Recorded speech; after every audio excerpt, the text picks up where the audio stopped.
So in this video, we're going to be talking about how the government may possibly blame the scientists over the coronavirus mistakes.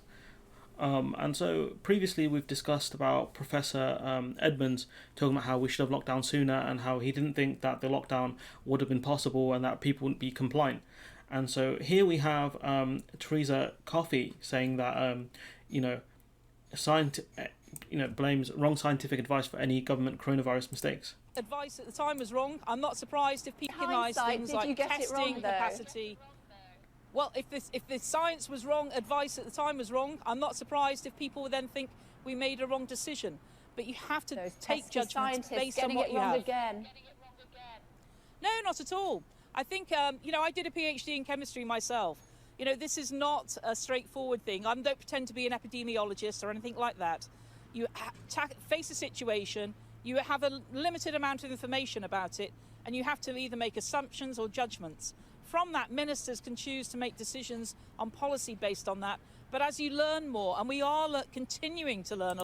So enough of that drivel. So what we can see is Teresa Coffey suggests that if the government made mistakes in response to the coronavirus pandemic, is because ministers got the wrong advice from the scientists, even though it's the committees are, I believe, chosen by ministers. So you can you get the top scientists in, and you choose who you want to listen to at that point. You choose which models you want to choose at that point. So the UK death toll, some of these numbers are wrong because this article's from the 19th of May. And so if the science was wrong, advice at the time was wrong, I'm not surprised if people will think that we made the wrong decision. We are getting advice from the scientists. It's for the ministers to decide on policy.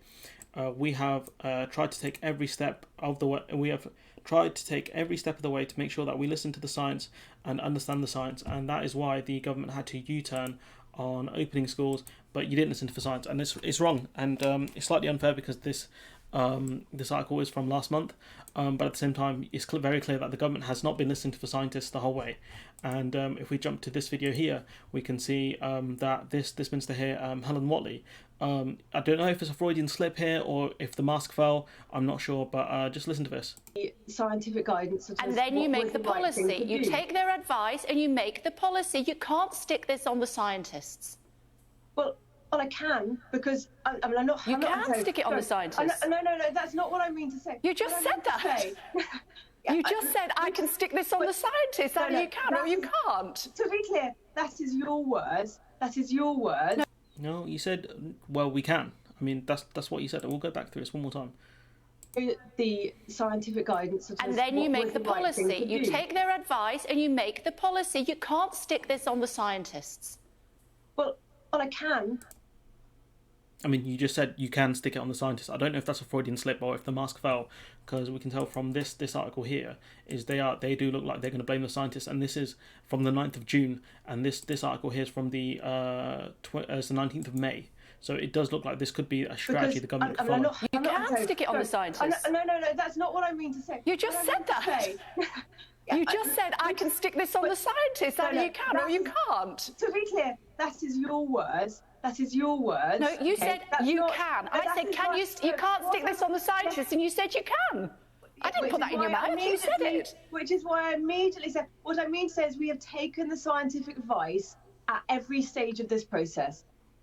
And the thing is, if they say we have taken the scientific advice at every single process, which they have not done, that means that whatever failings they did make, they're going to blame the scientists for. And so I think that's one of the reasons why Professor Edmonds had said that had we done the lockdown earlier, things would have been better, but we didn't know at the time. So I think Edmonds and I think a few of the other sage scientists may try to get ahead of this if they're clever. If they're clever when it comes to optics. Obviously they are clever as science people, but if they're clever when it comes to optics, they would get ahead of this and say mistakes were made. However, and then if they can talk about what things were specifically said in those meetings by specific people, I would do it, because until those minutes come out, there's going to be a lot of speculation about who said what, especially the impact, if any, that Cummings had on these SAGE committees. And so we can tell from this is that it looks like it could possibly be the strategy of the government to blame the scientists. We won't know for a few more months. This is just speculation on my part. But yeah, let me know what you guys think in the comments below. Like, comment, share, subscribe, and hopefully I'll see you in the next one.